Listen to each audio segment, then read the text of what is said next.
Hello again. What a first week for you all. So many close games, and some of you even survived the strange time-altering changes done by the shadows. I learned a lot, especially about Ghost Mountain, which seems to be an unstable node. What?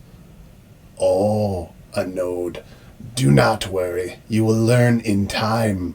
For now, I want to go over some of the amazing things from week 1. First, what you call rookie quarterbacks. So many of these designations thrown into the fire, some only for a few plays, many scoring, some of those affecting our journey. Trevor Lawrence with 3 scores and over 300 yards. Zach Wilson with 2 scores and over 250 yards. Mac Jones with a score and over 280 yards. Justin Fields with a score on the ground and Trey Lance with a score through the air. So many glorious debuts. Reminds me of when I was new at science.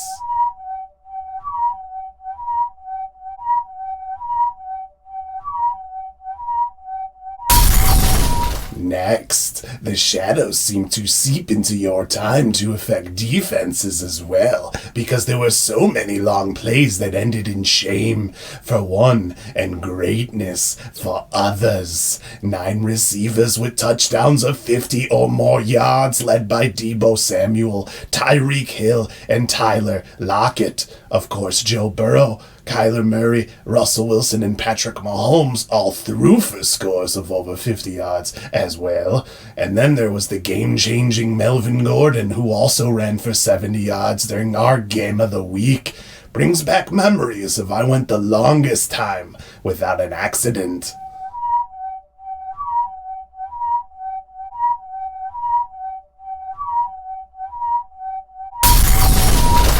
But I digress. From what I've read in these files, our adventure is a war of attrition, so we must press on. Round 2 begins. And the shadows are staring.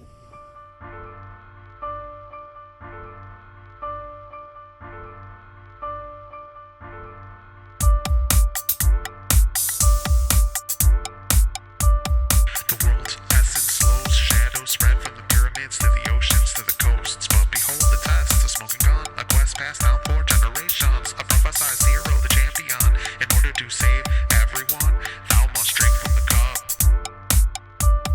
12 of us on this mission. What's next? 17 weeks to be the best. Injuries and buys, thou should have guessed. The waiver wire request was denied, but maybe a trade will provide an edge and a chance to be a legend. Fight for humanity, reach the goal. It's a quest for the green ball.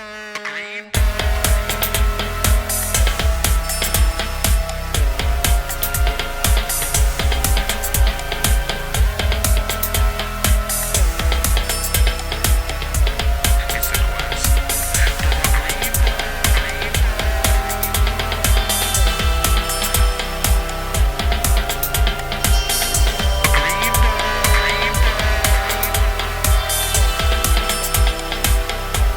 It's a quest for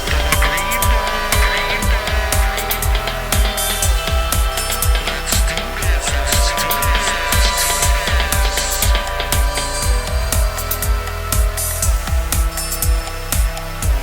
It's a quest for the green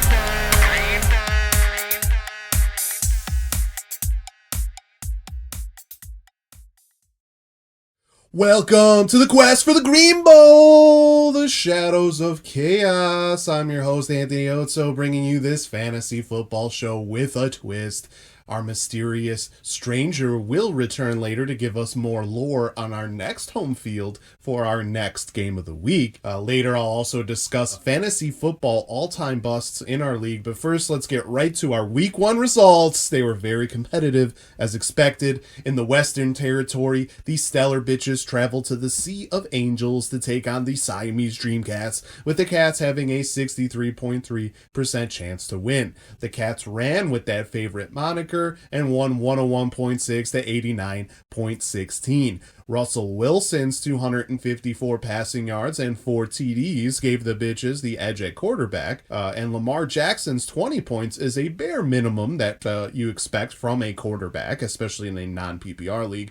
But really, the Cats won all of the other position battles, except, surprisingly enough, defense. I thought defense might have been her edge there with the Ravens.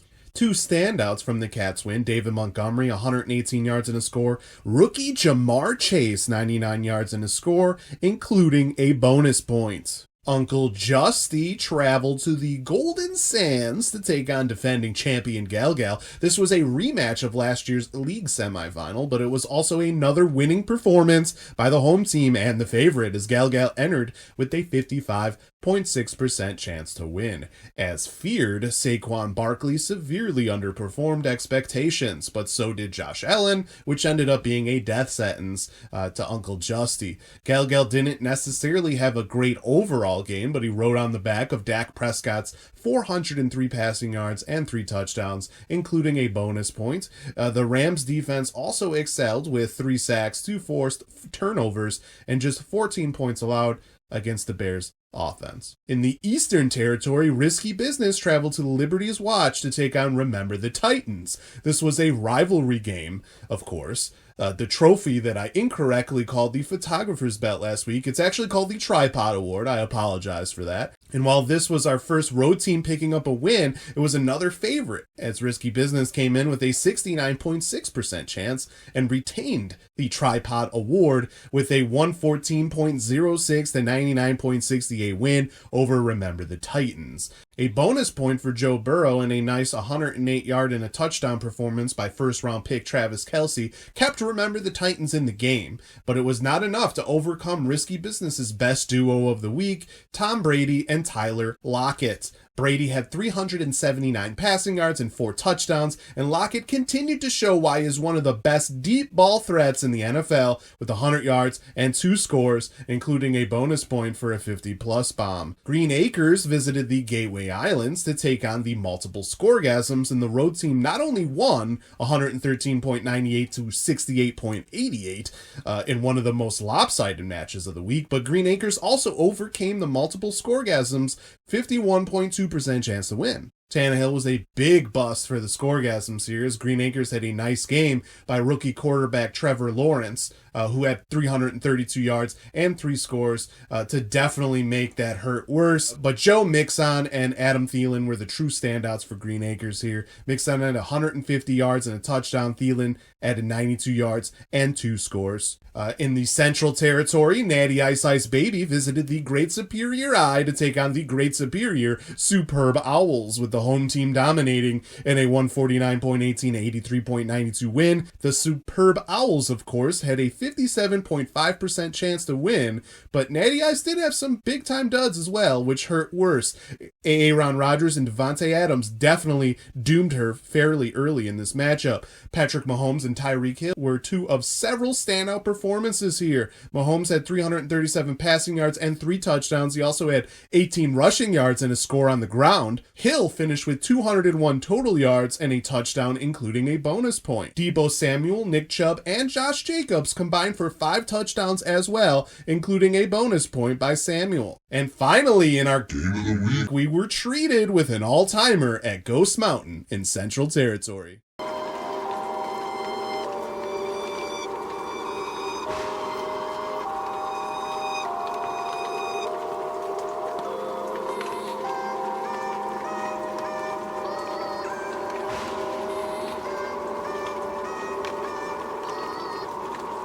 All right, our match between 2-time champions Low-Key Lebowski Thor and Meow Master, who came in tied atop our power rankings, had so many twists and turns that my neck hurts.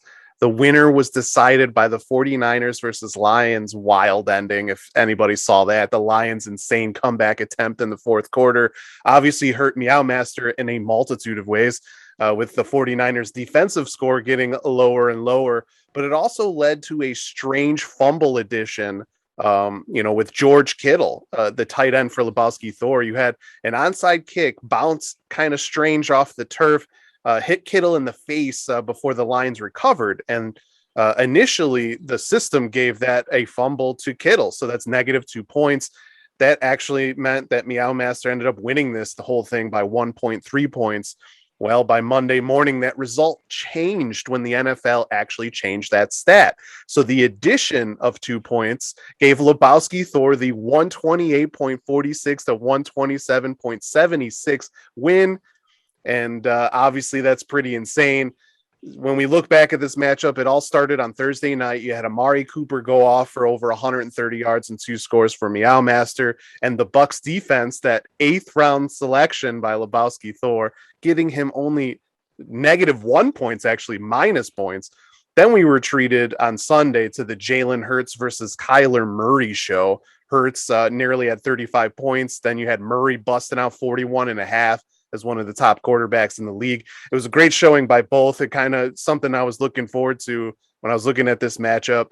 But then, Meow Master obviously had her wide receivers. DeAndre Hopkins went off for a couple scores. A.J. Brown scored as well.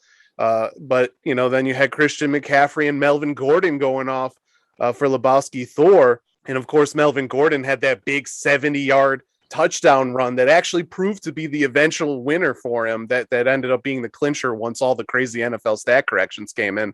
He also had the Odell Beckham random inactive. He had to put Aguilar in, one of the sleepers that I talked about on our draft show, and Aguilar stepped up in a big way. So, of course, as we look at this, I am joined by Lebowski Thor to discuss this insane game of the week match and wild finish and all the roller coaster of feelings as this thing bounced around. So, first, what's going on, man? What's going on, my friend? I'm guessing you're buzzing a little bit after this crazy matchup that actually came in as a 50-50 toss-up on the computers. I mean, did you think it was going to be this nuts? It's the first week of the season. Everyone's teams theoretically should be pretty strong. Generally your studs are going to be performing. So I definitely did not think it was going to be an easy game. But I definitely was surprised to see how close it ended up. Yeah, I mean, obviously it's week 1, so you kind of draft your team, you kind of go in, and I feel like not a lot of people change a lot because they want to feel how their lineup and bench are going to go. So, I mean, what was your strategy going into this week? Were you just kind of wait and see what happens, or did you actually feel like you wanted to move guys? Did you have a choice between Beckham and Aguilar before that inactive? Yeah, obviously, the predictions that you make in the beginning of the season, you're going on your gut and what you knew last season.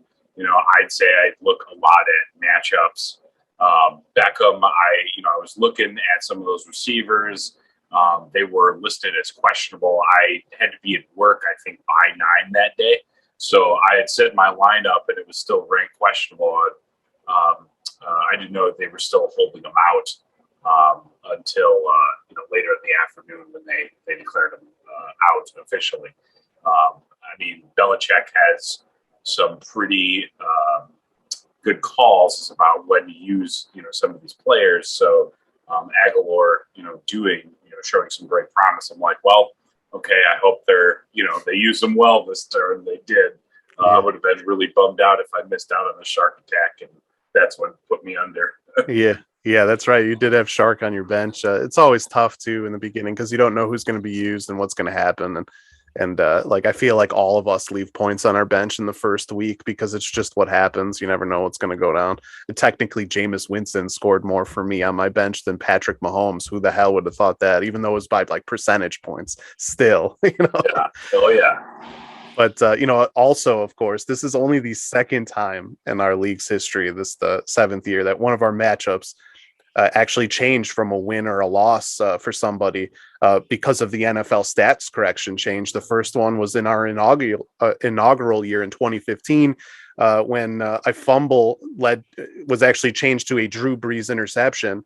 That took down one of our, and it was actually one of our roommates, Brad. He was not too happy when that call came in, but no control. It's all NFL stats, so there's nothing we could do. But I mean, what was it like for you to think that you lost a high scoring game and then suddenly realizing the next day, oh my God, I won. I mean, was that insane for you? Oh yeah, I mean, I wasn't really too upset. You know, the performance of my team was pretty good, all things considered. You know, to lose to 130 or near 130 score, you know, by a few points, especially in week one, is something that's I don't think you know really get upset about. It is pretty surprising that the Buccaneers lost as dramatically as they did, especially Dallas. You know, last year they had most of the same pieces that they did last year, and they really weren't doing that well. So I was kind of surprised to see how much that they scored.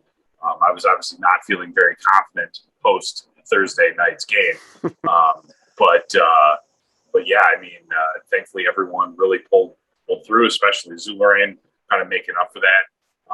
And fortunately, a few things just went my way, including that stat change. Yeah, I mean, you know, it's early in the season, but do you got any trash talking for the league right now with this win? I mean, you got to be riding kind of high taking that first game of the week here. I mean, I'd hate to, you know, really reach down here, but you know, like speaking of disappointing starts, you know, Buccaneers defense doing pretty close to how Aaron Rodgers was doing. So, you know, that should hopefully bode well next week for me. Lastly, I do want to get your thoughts on our crazy post-apocalyptic theme we got going here. You excited to try to save the world and get that ancient relic? I've certainly done more laborious quests for less. That's for sure. Well, thanks for your time, man. You know, obviously appreciated that you came on to show everyone on our YouTube channel like what you did, because I think that people don't get to see that kind of real life league experience. They see these experts who are lost in their little world playing their fantasy leagues. You know, we actually have jobs and stuff, and it's harder for us to set our lineups and make sure we can watch these games and everything. But you know, I look forward to our first matchup in week 3 and our eventual game of the week in week 12. I got to go visit the Philosopher's Swamp there. It's probably going to be tough for me, so we'll see what happens. But thanks a lot for coming on, man. That was Loki Lebowski Thor. Now it is time to look at some of our all-time fantasy football busts.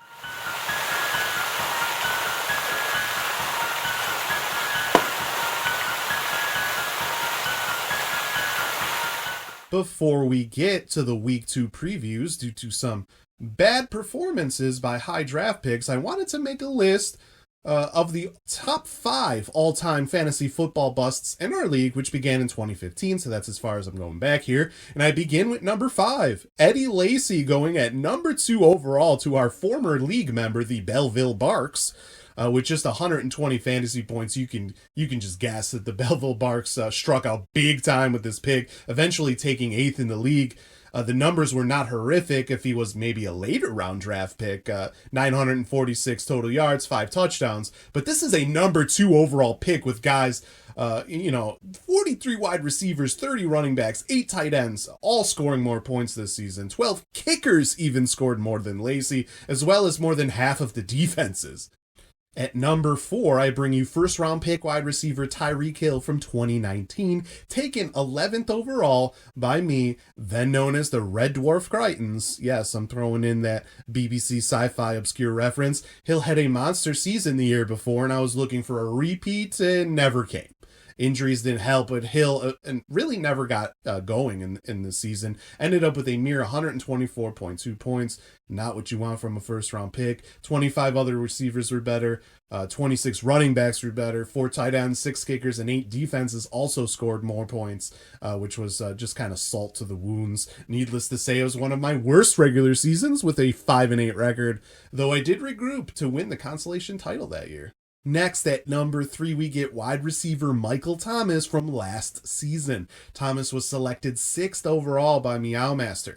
And of course, injuries were a big part of this, which is why he isn't higher on my list, but Thomas put up insanely low numbers for a first-round pick. Just 43.9 points. 99 other wide receivers, 69 running backs, 31 tight ends, 31 kickers. All had more points, as did all but 3 defenses. That's insane. Meow Master, who has won 2 league titles since joining in 2016, only took 10th last season, and this strikeout was a big reason why. At number 2, we get Todd Gurley from 2016, selected by former league member Say Hi to Your Mom. Gurley had an all-time bad fantasy football season in 2016, especially for the top overall pick in the draft. Also, since Antonio Brown went second overall and scored 60 more points, Gurley only scored 147.5 points. It's about 200 points less than many number 1 picks throughout the years, and he had under 10 points nearly every week. 20 more running backs, 9 wide receivers, few tight ends, some kickers, all did better, but when you realize that the top running back was picked 6th overall in David Johnson, this one stings a little bit more. Say Hi to Your Mom had a tough season, obviously, finishing 9th overall. Of course, Gurley would be one of the best running backs in the next few seasons, but Say Hi to Your Mom learned the hard way that great running backs with bad quarterbacks and offensive lines usually equals a disaster.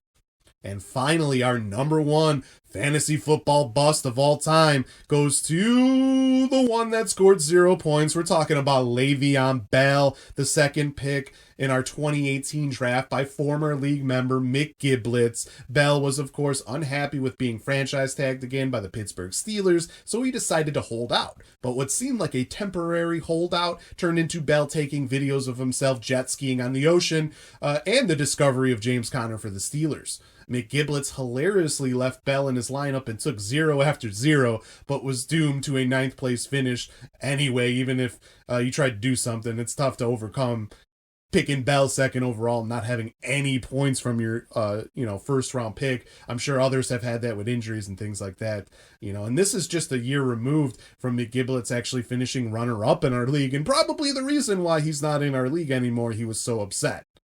Now, after we go through all that, I'm hoping that, for everyone that had picks that didn't do as well as they did, that they maybe step up in week 2. And I definitely hope nobody gets injured. Nobody wants that. Obviously, the health of the players is important. Nobody wants a human being to suffer. It obviously is depression for these guys and things like that. So no one wants to see injuries, for competitiveness and all that as well. So, hopefully you guys step up. So, to see where we're at with these matchups, let's get to the week 2 previews.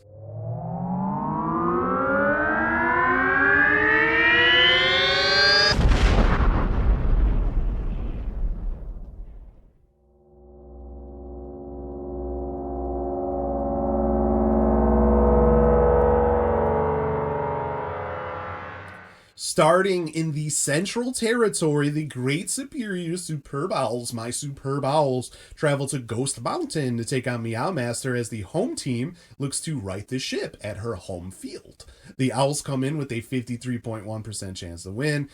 Chubb versus Henry will be interesting to watch at running back, as will the San Francisco defense versus Cleveland. Noah Fant versus Logan Thomas might be the rare tight end matchup that can lead to a win or a loss. Should be a very close one, so this will be very interesting. Next, Loki Lebowski Thor gets his home opener at the Philosopher's Swamp, taking on Natty Ice Ice Baby in her second straight road game. Lebowski Thor looks to build off a wild Game of the Week win and comes in with a 57.4% chance to win. Kyler Murray versus Aaron Rodgers and Keenan Allen versus Devontae Adams are definitely big here, especially for Natty Ice. The running back battle with the talent edge going to Lebowski Thor, and the defensive battle with Lebowski Thor hoping to get a better performance out of his 8th round pick Tampa Bay will also be very interesting to watch here. Moving to the Eastern Territory, Green Acres hosts risky business at the Blue Dunes, but the road team comes in with a 55% chance to win after expected moves. Adam Thielen versus Tyler Lockett, and Kamara and Edwards-Helaire versus Eckler and Mixon will be key here. Don't overlook the defensive battle with the Patriots against the Steelers. That could be huge here. Next, remember the Titans travels to the Gateway Islands to take on the multiple Scoregasms and also comes in with a 52.5% chance to win. The Scoregasms would like to erase that tough week 1 loss from her mind and will most likely need Ryan Tannehill to outduel Joe Burrow. A lot of interesting matchups here, but I look at Aaron Jones versus Damian Harris and Jarvis Landry versus Justin Jefferson as being pretty key as well, especially with the advantages of Kelsey at tight end and the Saints defense for, remember, the Titans. Finally, we move to the Western Territory. Uncle Justy hosts the Siamese Dreamcats at Skyward Peaks. The road team, however, comes in with a 56.1% chance to win. Lamar Jackson versus Josh Allen and Metcalf and Galladay versus Diggs and Julio Jones are obvious matchups to watch, as are the running backs, where the Cats have a talent edge. Especially with Delvin Cook, but I am most interested here in the flex. Devonta Smith for Uncle Justy and Jamar Chase for the Cats. Couple of rookie wideouts going head to head. And of course, that brings us to our A game of the week. the Week 2 Game of the week. pits our defending champion Gal against the Stellar Bitches, who is definitely looking to build on her first career playoff appearance last season. The Stellar Bitches get to host this match, and before we go any further, let's learn a little bit about the Misty Forest and our epic story.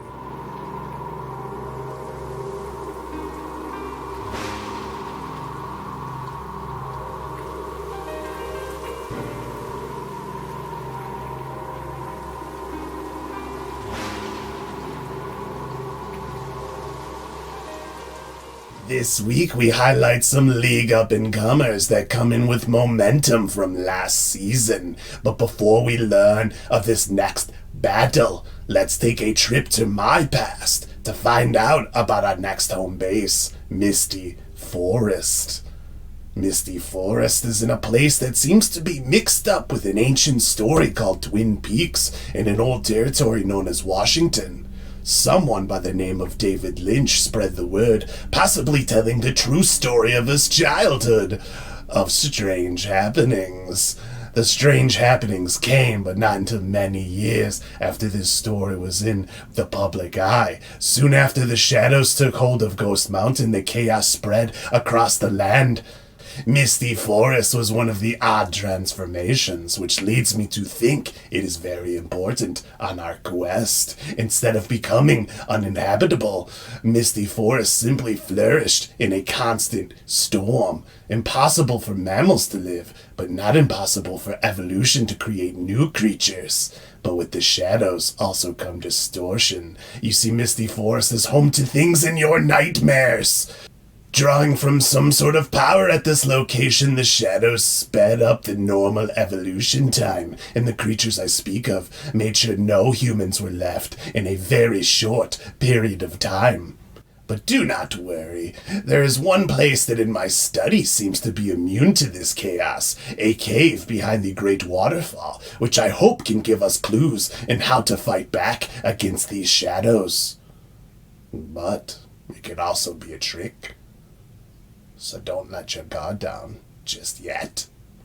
Now back to the match. This should be a good match, with the Stellar Bitches holding a very slight 50.1% chance to win over Gal based on expected moves. Russell Wilson versus Dak Prescott might be a very high-scoring matchup at quarterback, which could help elevate the scores of both teams. Ezekiel Elliott could also be a big-time block against Prescott, but the same could be said for Chris Carson and Russell Wilson. Also, Gal as a player in IR in his lineup, which, if left unchanged, gives the Stellar Bitches a 55% chance to win. But believing changes will be made, I look at two players to be my biggest names to watch here. We start with Najee Harris, the Pittsburgh Steelers. Of course, Harris was drafted by the Steelers to be a big workhorse on the ground to help Ben Roethlisberger, not throw the ball 50 times. Las Vegas was torched by the Ravens running game last week, so the matchup seems very good on paper, and Harris underperformed, but might get some more goal line opportunities here.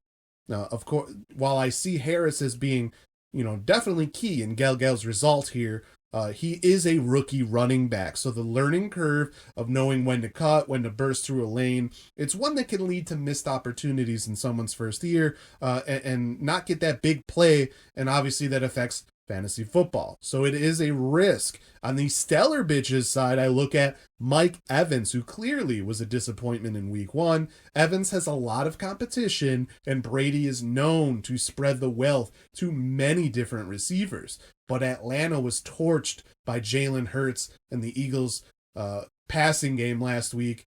And Jalen Hurts, of course, he's essentially a rookie quarterback with a couple of games from last season that he got some experience in. You know, Brady should also feast here, and that means added opportunities for everyone. So while a risk, Evans can very easily be the guy to score multiple touchdowns this week. But in order to succeed in this matchup, he probably needs more than a 13% target share, which is all he got in week 1. So we will have to wait and see if either of these players shake off fantasy bus talks in the second game of the season. That's the show for the week. I hope you enjoyed it. Next week, we continue to learn about our epic story and see who is 2-0, 1-1, or 0-2 in this league. Before we go, here are the league power rankings heading in to week 2.